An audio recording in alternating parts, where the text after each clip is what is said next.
Off, what is your name? And since you are a high school broadcaster, what school do you go to and what grade are you in? So my name is Riley McNurlan. I go to Saints Peter and Paul, which is in Easton, Maryland, and I'm a junior there. It's amazing. So we're going to first start in the first segment is the broadcasting journey and experience.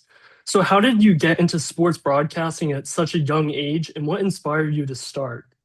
Um, so I've always been interested, in sports. I love sports all my life, and growing up. And it wasn't until last year, kind of toward the end of the fall of my sophomore year, I was actually at a football game, and DSN was there, where of course Ian Nicholas works. And I was like, well, I want to do this, because I kind of know a few things about sports. I was like, I'd love to get a job there. So of course I asked him. Of course, I got turned down because I'm 6 or 15 at the time, and no experience at all, with a mic or anything like that. So I was like, okay, well, there goes that. And then I came across the NFHS network, which is a streaming service. Um, and I was like, I wonder if you can, connect audio. So I reached out to some people higher up there. And they're like, yeah, we can connect audio. You need to buy this, this, and this. Talked to my athletic director. They were able to buy the equipment. And I did my first game kind of the midway through our school's basketball season. And I kind of did that. Of course, I listened back to my first game a while back, and it was bad. It was really bad. Um, but yeah, I did that, and I was like, all right, I like this, And so, last summer, I reached out to a few local schools because our high school doesn't have a football team. So I reached out to a few other high schools that do have a football team because I love football. Did high school football for them. Grew a little bit bigger because I had more experience. So I was like, all right, I want to, keep kind of finding opportunities. So I keep reaching out to people. And of course, there was a lot of no's, but the few yeses I got. And then Ian Nicholas actually got me a job to do basketball for Chesapeake College, which is a JUCO. So I was able to do play-by-play for them for the tail end of their season. I did the NJCAA like D2 tournament as well, and then I was like, all right, let's keep going. So I was doing our high school and then the JUCO, and then I reached out to SFBN. I was like, is there a chance I could do this? Showed them some of my tape and stuff like that, and they were willing to give me a job. So I was able to do my first game for them this past Saturday. That's amazing. It's great to hear that. And what has your experience been like doing for like play by play for SFBN? And like what has it like taught you so far? It's been awesome. Being able to do my first game on Saturday, I've mainly worked for myself, really through like live streams and stuff like that. So to be able to work with a broadcast team, and a producer, it was an awesome experience. And to do, low professional basketball is so exciting. So you know, I was just so grateful for the opportunity to be able to, call that level of basketball because, it was a huge step up from, doing high school or JUCO. Um, so being able to do that was awesome. And it was very exciting to do, and I'm hoping to work with them more here in the future. Yeah, and what was your preparation going into the game before going on air? So my preparation for this game individually, it was it was a good amount.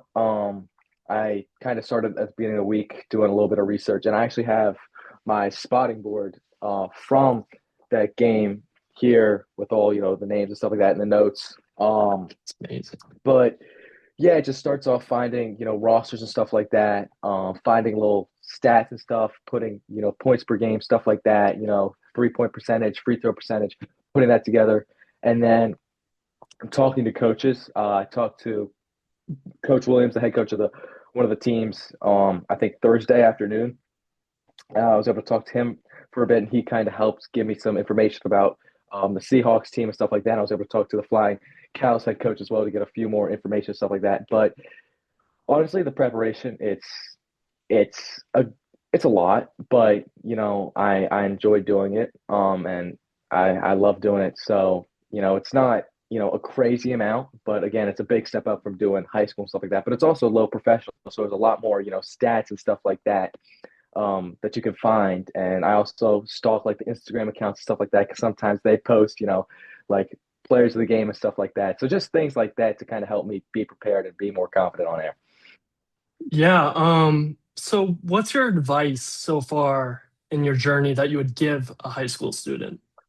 What advice? You got to get experience. That's number one. You can't just think that, all right, once you turn like 25, you're going to be able to go, be on CBS Sports doing, NFL games on like Sunday, 1 o'clock. You're going to have to get advice from people who are in, the industry. That's what I did. I got a lot of advice from great people. Not just, like bigger names, but from college kids as well who are kind of in your same range of age and are really close to your age and stuff like that, and just be able to get experience on air.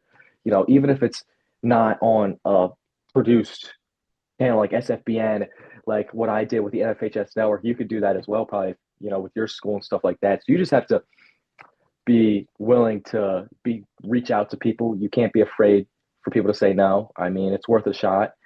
So you just got to try and find every opportunity that you can, because that's really how you're going to succeed in this industry, with opportunities and stuff like that. And then, like I said, talking to people. A lot of people have given me some great advice. And another big thing is being able to take critiques. That's a huge thing that kind of gets overlooked. Being able to take critique and listen to yourself and be like, okay, why did I say that there? Or, okay, I should have probably done this, or I should have gone to break a little earlier. I probably shouldn't have said that at that point. Being able to like say, all right, what did I do wrong in this broadcast, and be able to pinpoint the places where you're like, all right, that we probably could have left out and stuff like that. That's a huge stepping stone. And then once you figure that out, and with the opportunities and getting the advice, once all that starts clicking together, you'll kind of succeed. And that's what kind of happened to me, like just getting all these nuggets of stuff and like putting it in my brain and picking the brains of people who are in the industry and putting it all together. And you also kind of have to be yourself. You can't try to be someone who you're not. You can't try and be someone, you can't have like a fake broadcaster voice that some people like to try. You just got to be yourself. You got to be a personality on air. You can't be like stone cold, like a robot, basically. You got to have fun with it. You got to enjoy it, because it's a truly, truly fun job. That it's an enjoyable job. You get to talk about sports for a living. So just finding opportunities, talking to people, getting advice, taking critiques, all that stuff kind of put together will help you succeed as a young broadcaster. Yeah, so transitioning into the growth that you're talking about and like critiques, challenges, what has been the biggest challenge you faced so far as a young broadcaster? Um, Biggest challenge. I mean, of course, there's so many challenges. I mean, first starting out is probably the biggest challenge. Finding somewhere to start. But I mean, you can't be afraid for people to say no. Like I reached out, I probably sent over 50 emails to all these different places, looking for opportunities, and probably I got 40 no's. But the 10 yeses are opportunities that you need to take, and then I need to take. And just I would say that's the biggest challenge, finding the opportunities. But because you know what talent you have inside you, you just need to find the opportunities to show it. And that's what kind of happened to me. And I was able to show my talent, on a smaller stage doing my high school games. But of course, as people start to say, all right, this guy's got stuff, and you can, keep the good calls and stuff like that, and then show people. And it's those small little steps as you work your way up.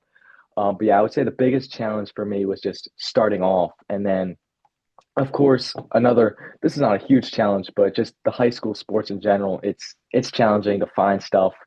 And for me, being a high school student at my high school, we're a small high school, so some of the coaches, are teachers or work at the school. And of course, you're friends with a lot of the players, so that helps a lot, finding stats. But I would say the biggest challenge is just getting started, because once you get started, you can kind of keep it rolling and stuff like that, and keep working your way up. Yeah, and speaking of like a mistake on air, like have you made like a really big mistake or a little mistake, and how did you bounce back from it? Um, I mean, of course, um, I think there's not like a big mistake where I'm like, oh my God, I'm gonna get fired, but names, because you can't know how to pronounce every name. I try and go through it with coaches before, but there's so much going through your head. There was a player at my school this past year who I've been saying his name wrong for about a year, his last name, and finally his mom emailed the athletic director, because I was saying it wrong, and she wasn't mad. It was just I want to make sure I'm getting it right. I don't want to disrespect someone for their name. I, truly pride myself in perfection and stuff like that. So, kind of names are a challenge, especially away teams' names. That's like, there might be a long name with like four different syllables. I'm like, at some point, it's like, I'm just up there guessing, and I hate guessing. But there's not truly like a big mistake where I'm like, oh my goodness, why did I just say that? But there's always times where I'm like, that's not a great call. Like, why did I say that at that moment? I'm like, but it happens, it happens. And the more experience you get, the more that kind of filters out with the more work you get. So, I mean, I wouldn't say there's one big mistake, but there's a good amount of little mistakes, but it's definitely being limited as, we go here and grow. Yep. And in your opinion, what separates a good broadcaster versus a great broadcaster at your stage? I mean, there's there's a lot that separates a good broadcaster from a great broadcaster. Anybody can really go on air, and talk, but you want to be somebody who people are like, oh, this guy kind of knows what he's talking about. All right, he's keeping a good pace. Like nobody, the biggest thing I remember, like a big piece of advice is like nobody watches the game for the broadcaster other than maybe like his family or stuff like that. So you have to know that you're not the main spotlight when you're doing a game. You've got to know what you're talking about. You got to be prepared. You got to be confident on air. You got to know what's going on. You got to, be ready for anything. If there's something that happens, and people watching might not know what happened, you need to be able to address, all right, this is what happened. It was a turnover on like number whatever his name is. And this is the stuff. You got to know what you're talking about because if you don't know what you're talking about, people aren't going to trust you. And if you, say something that's like, wait, that's not true. Like he's shooting, 5 for 8 tonight, but he's not actually shooting 5 for 8. He's 2 for 3. People are gonna be like, well, this guy doesn't really know what he's talking about. Why is he doing this? If he doesn't know what he's talking about, he needs to be stat checked.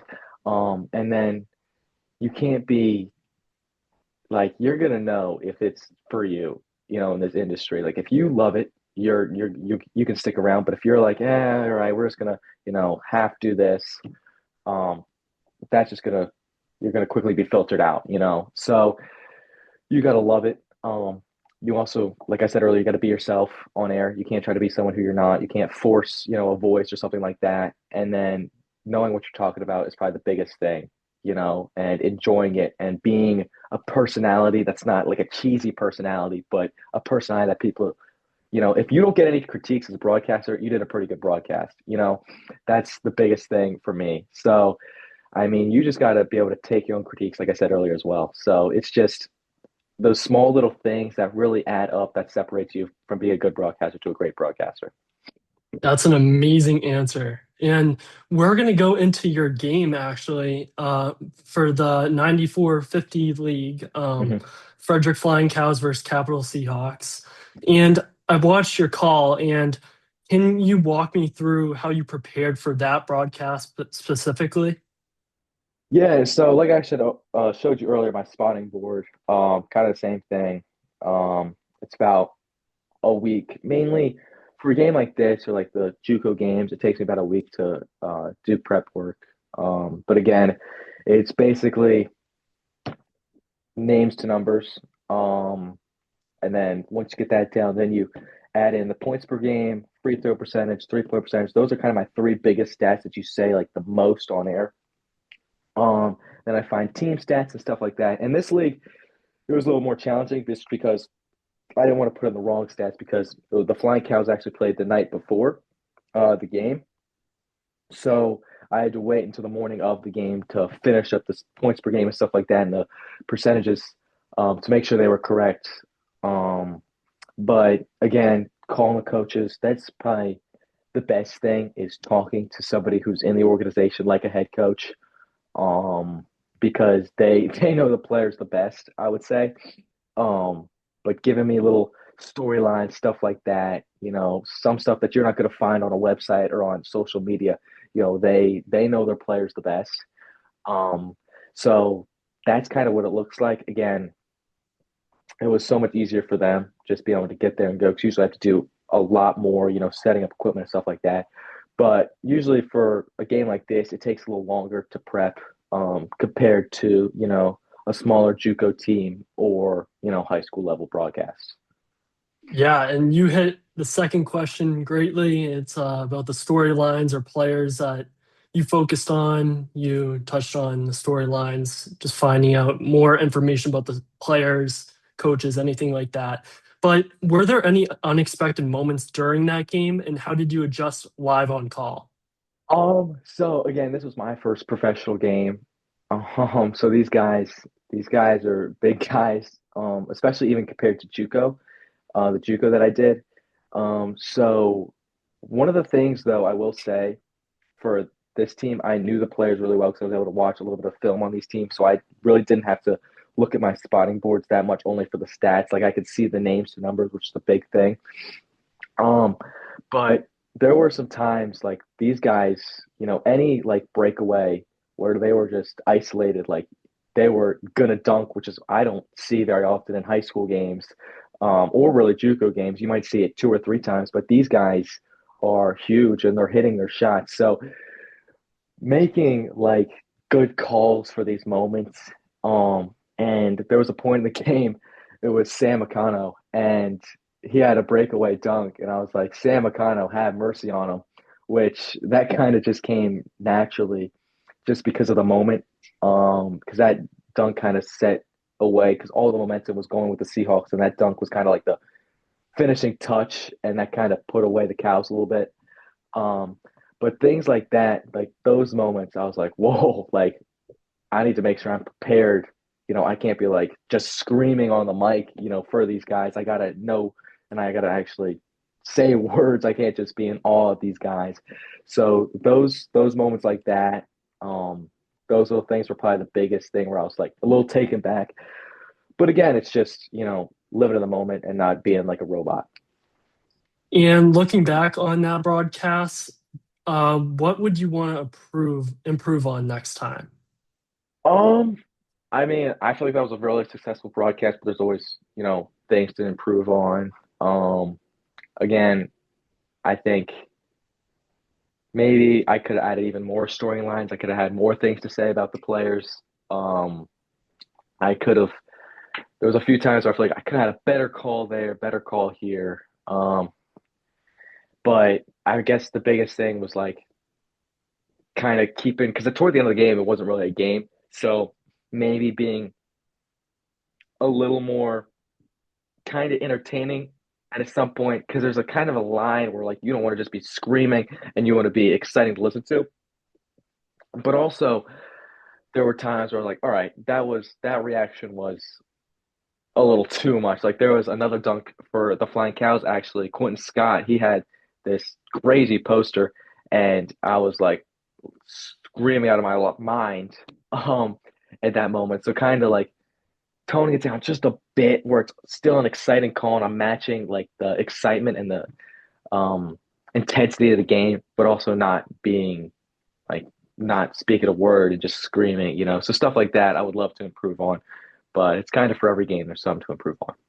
Yeah, you did great, man. And lastly, is there anything I missed out on and in this that you would like to share? And if anything you would say to an up and coming broadcaster like yourself?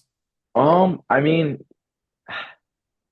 I mean, I don't really care what you believe in or who you believe. You got to believe in yourself first and foremost. Like being able to have confidence in what you're doing, no matter what you're in. Like if it's life, if it's broadcasting, if it's a job, if it's a sport, like you gotta believe in yourself because you're gonna go nowhere if you don't believe in yourself. And again, I'm not, Kevin Harlan, so I'm not like a professional broadcaster or anything like that, yet. But I'm just a 17-year-old kid. Like I'm in, the mud and stuff like that. Like I see what it's like to try and break away and be different from everybody else.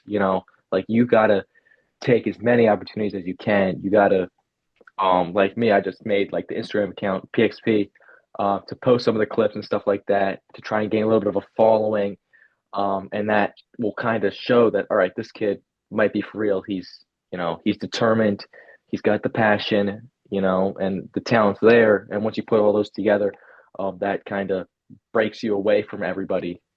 Because there's so many people that want to get into this industry, and it's so hard to separate yourself from everybody else, So you got to be humble, but at the same time, you got to want to stick out. You got to want to be a little bit different, and that's hard at some points. Like you're like, all right, should I like keep egging on this guy to respond to stuff like that?